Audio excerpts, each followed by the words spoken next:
to episode 3 of my series on dreams. My name is Candice Sanderson, and before we get started, I want to share my gratitude to everyone who has supported me on my journey from a pragmatic, analytical psychologist to, well, to whatever I am now, which is anything but that. My accidental journey into the world of energy, the world of spirit, has changed me. Last week, I published the first book in a new series called From the Reluctant Messenger, and there will be at least 3 books, very short books in this series. For the time being, these are ebooks, again, very short ones, based on my first book. The experiences that I shared in The Reluctant Messenger are so different. They're so varied. I realized they spoke to very different audiences. Native culture, there was the New Age, for lack of a better term, religion, science. But what I've done is taken a few chapters and I've edited them to make sure that they were standalone. And they're also not sequential. You can pick up any one of these books at any point in time. And I've edited them to make sure that if you haven't read my first book, that they'll all make sense. My thoughts are to have these become small books worthy of gifting, or maybe as a stocking stuffer. I hope to have the hardbacks out next year, 2023. But for now, they're ebooks and reasonably priced, $2.99. My first book from the Reluctant Messenger series is called In the Beginning, and it chronicles what is probably the most profound spiritual experience that I've ever had. Now, today, I want to give thanks to you, my audience. That book has hit #1 in the bestseller on Amazon in the out-of-body category, and I have you to thank for that.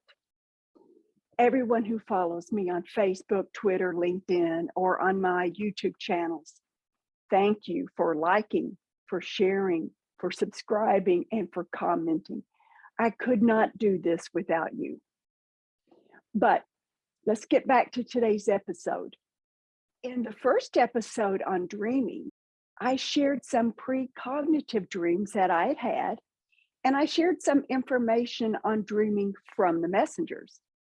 In the second episode, I covered, well, you can't cover it, it's a big subject, but I did talk about lucid dreaming.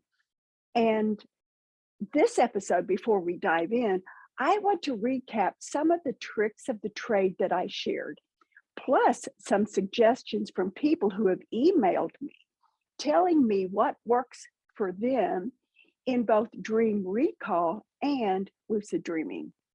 And I thank you, the audience, for taking the time to email me. You can find my contact information on my webpage, CandiceSanderson.com. But first of all, we have to remember our dreams, right? So I'll share some tricks on doing that. More on that in a moment, or maybe in the next episode. But here's a little secret. We really do not have to remember our dreams to program dreaming to work for us. But when we do remember them, it reinforces that programming. It encourages us to do more. Plus, it's entertaining. It's a lot of fun. With lucid dreams, we have to learn to wake up during the dream, but then we have to maintain that sweet spot where we can interact with our dreams.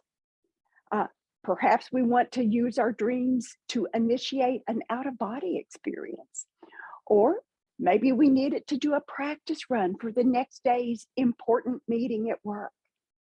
But we need to do all of this without fully awakening ourselves out of the dream. So let's look at some of these suggestions. First, it's important. Start with an intention that you will remember your dreams. Here's one trick that I shared. Using your dominant hand, in my case, it's my right hand, tap your forehead that's your third eye, as you state the intention before you drift off to sleep. Make it simple, make it easy. I will remember my dreams. Or better yet, because when you say I will remember, it indicates you do not. You say, I remember my dreams. I also shared the Expand app from Monroe Institute that I spoke about in the last episode on lucid dreaming. That is the app that allowed me to have 3 consecutive nights of lucid dreaming. The intention that Luigi uses in the 90-minute selection called lucid dreaming is this: the next time I dream, I will recognize that I am dreaming, and I will be in full control of my awareness. Let me repeat it. The next time I dream, I will recognize that I'm dreaming, and I will be in full control of my awareness. Using Monroe Institute's Expand app is great. It's been wonderful for me. I've always said that using that type of technology is what I call the lazy person's way to meditate. You don't have to do anything. You just put on headphones, you sit back, and you let those frequencies take you where you need to go. In other words, you allow. But what else does this do? It offers your brain a different way of perceiving incoming stimuli. Okay, here's that disclaimer. This is my interpretation, not that of Monroe Institute. But the selections on the Expand app, they help you set up different patterns, often patterns in the brain that are new. But, and this is what I love, the messengers have repeatedly told me that once you connect with another energy system, when you make a connection to something that's non-physical that you haven't before, that the initial connection, once you make that first one, that initial connection is always there. And it's just waiting for us to reconnect. And as I'm saying this, I'm getting a flash in my mind. It's like if you have an airplane and you're landing in a small airport, you get close enough and then you see the runway lights light up and you know exactly where to go. This is what it's like. When you make that first connection, you turn on those runway lights and they're always there once you tune in and find that frequency. But with each subsequent connection that you make, that link gets stronger. Those runway lights get brighter. In other words, these frequencies with the Expand app are training wheels, allowing us to explore. Once we've been there, done that, we no longer require as much or significant support from the app. Our brain already knows how to get there. And that's another message I've received over time. In fact, in the Reluctant Messenger, I have an entire chapter, chapter 2, called Good Vibrations, where the messengers go into detail how the brain doesn't think. Instead, it is like a radio tuner, and we can use it and learn how to fine-tune our receptors. We can learn how to access new and subtle signals. Once I started viewing the world through the lens of energy, it took the woo-woo out of many of the things that I thought were psychic. It's not woo-woo. It's simple logic and physics. When we look at the world in terms of energy, vibrations, frequencies. So whatever techniques work best for you, let me know. Email or comment below and let me know what's worked for you. But as far as intentions go, make your intentions simple and straightforward. Make them easy to remember. It's not the words as much as the energy behind the words. That's what's important, the energy. That's the intention. That energy of the intention becomes an organizing principle, allowing the unmanifested to manifest. Now, let me say that again. That energy becomes an organizing principle, allowing the unmanifested to manifest. The reason I repeated that, these were words from the messengers about intentions and energy. So I know it's important. So we want to start with an intention. Next, be prepared to document your dream. You can do this by either having a notebook and a pen or pencil next to your bedside. Jot down keywords or draw a picture. Some find it easier to record the dream. Text it to yourself or use a recording app and voice it. But whatever works for you, experiment with it, play around, see what's easiest for you. But once you start recording your dreams, whether you voice record or write them down, you've just cracked the door to dream awareness. That will allow more dream information to flood into your waking state. Your dreams will become more accessible. We all dream. We all dream multiple times a night. Another suggestion to help with dream recall is to change your sleep by 15 minutes. 15 minutes more or 15 minutes less. And then you might find that you're waking in a different part of your dream cycle, and you might be able to access those dreams a little easier. If when you wake up, that dream starts to fade, immediately lie back down. When I return to bed and lie on my left side, I'll take a few deep breaths, and it's like I'm sinking back into that dream, and aspects of the dream come back.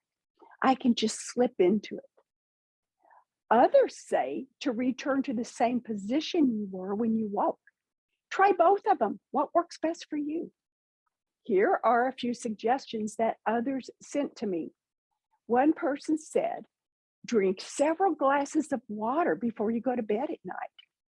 That forces you to wake up at night. And if you have your journal or your phone ready to record or waiting for you even in the bathroom, then you can document this. Drinking lots of water before bedtime will work well to force you out of bed. But if it doesn't wake you, then oops, you might have a real problem. Let me share a few specifics for lucid dreaming. Throughout your waking state, ask yourself several times during the day, am I dreaming? You can program yourself to ask this throughout the day. Maybe every time you look at your watch or you look at your phone or you look at a clock, tell yourself every time you glance at the time, ask yourself, am I dreaming? Am I dreaming? This gets you into the habit of asking yourself whether you're dreaming. And some say that doing this during your waking state will make it easier to generalize over during the dream state. It makes it easier for you to wake up during the dream and say, am I dreaming? And if you are, if you can answer yes, then you're into that lucid dreaming. And that's when you want to maintain that level so that you can either just observe your dreams or then take charge of them and change them in a way that would help you. What happens when we're free to dream each night? Sometimes we make discoveries. In my first book, The Reluctant Messenger, in the chapter called I Dreamed a Dream, I talked about dreams being that interface between reality on Earth and the possibilities contained in the next dimension. And the dream state is perfect because it's judgment free. We can get as much insight as we want, a lot more insight that is not available during our waking hours, because during our waking hours, we start judging the information as it comes in. Our egos are pushed aside and we don't have that judgment.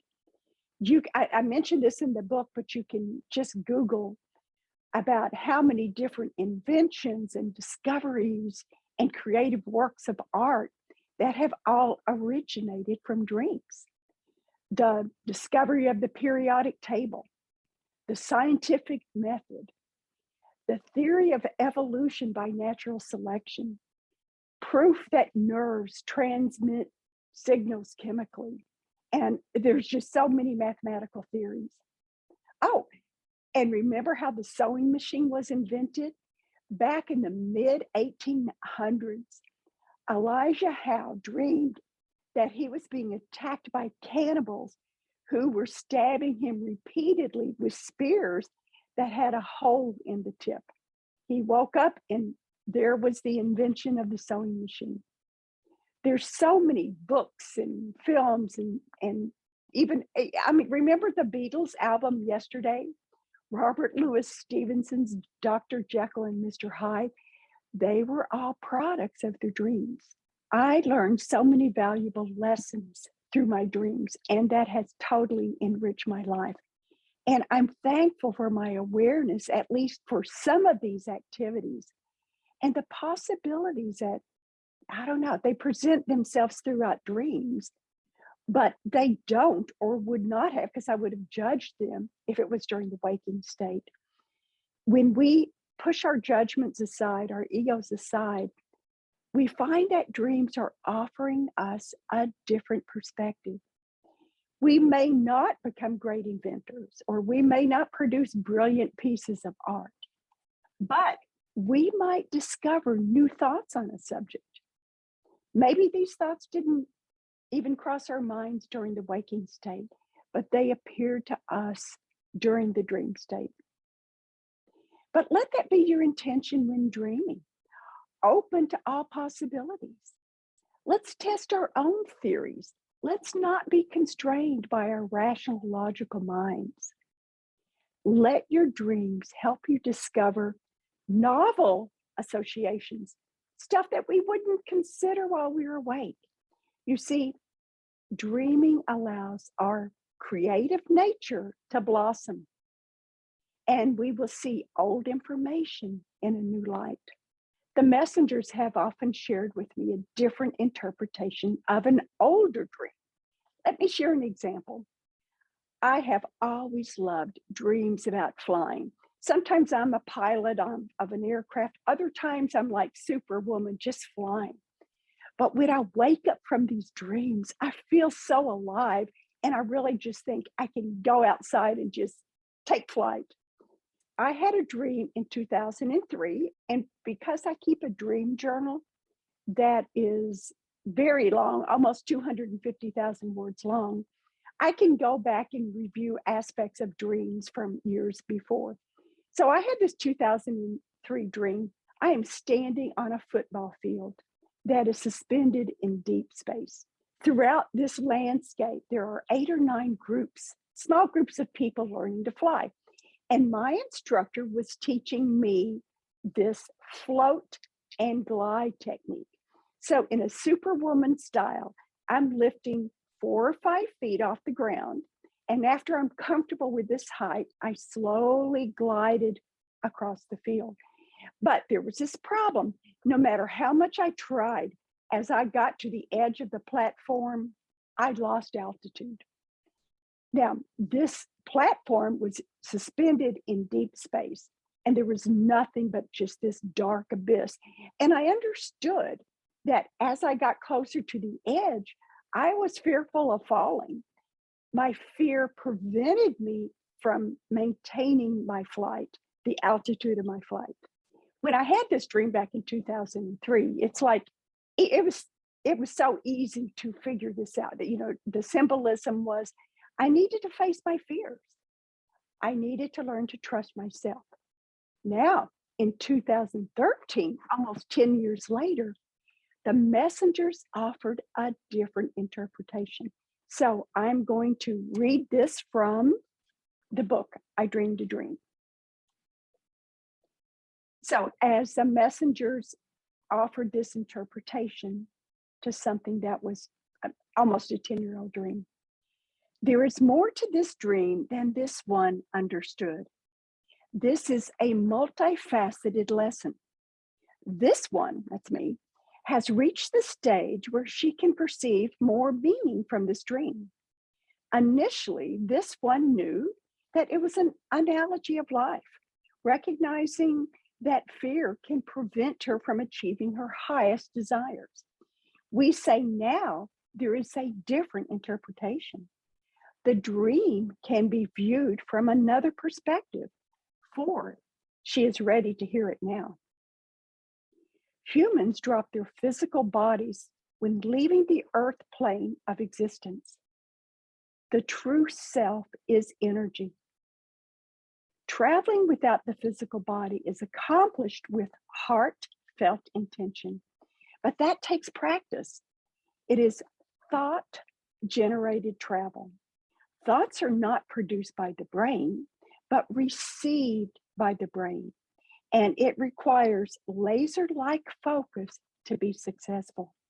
It takes training. Such training occurred in the 2003 dream, as this one practiced thought-generated travel. Vibrations associated with fear will prevent instant travel. Just as fear lowered this one's body in the dream when she attempted to fly, all lower vibrational emotions such as fear, hate, anger, and jealousy will keep humans from achieving their goals and flying. When humans enter higher dimensional spaces, the lighter energies of laughter, humor, love, and gratitude aid thought-generated travel. The dream is preparing this one to travel in other dimensions. Her energy body will be ready for flight. All she will need is to smile and breathe from the heart space, and she will be travel worthy. The dream she had many years ago represent a lesson meant for two dimensions, the earth plane as well as the after earth plane. It was a dream about learning to manipulate energy to help with flight by increasing the vibratory rate of the energy body. Okay, first of all, this was December 13th, 2013. I had just started channeling a few months before, at the end of August in 2013. I was really learning a lot. But I remember being fascinated by this message. And I wondered, like, who is this from? And as soon as I wondered that, I had this flash of recognition. And I had this understanding that this message originated from another energy group whose purpose was to illuminate the path of knowledge. And on the next page, the message continues. Human state, when the student is ready, the teacher will come. We say when the traveler is ready, the path of knowledge will be illuminated. That is why we are called guides, for we guide your journey. As this one's channel widens, more energy groups can communicate. And this is probably where my work on dreams really changes from other people's. It separates my experiences from the more traditional interpretations. Again, I had just been channeling for a few months, and this was another group of messengers who came to me. All of this was so new, but I was learning so much information. I realized that that initial dream from 10 years before could be interpreted the way I did, that fear would prevent me from achieving my goals. But this interpretation was very practical. I was being given an opportunity just to experience thought-generated travel. It was a way of preparing me to do this when I'm not on the earth plane, when I'm in the middle of dreaming. It means when I'm having an out-of-body experience. It means when it's time for me to drop my physical form and my soul, my spirit, whatever you want to call it, moves to another dimensional space. I'm not going to need a lot of practice. I'm already going to know how to do this. After this message, I found myself in the middle of classes about dreaming, not in the waking state, but within my dreams. So let me ask a question. I've asked many people this, and now I'm no longer surprised by the answers. The question is, have you ever had dreams where you're in a lecture hall and you find yourself surrounded by large numbers of people? You know some of them, but there are a lot of people that you don't recognize. Ask others about this. How many others will recall dreams like this? Now, what is it? Are we in our soul group? I mean, I have no idea. Well, I actually do have some idea because this was the beginning of lessons on dream classes.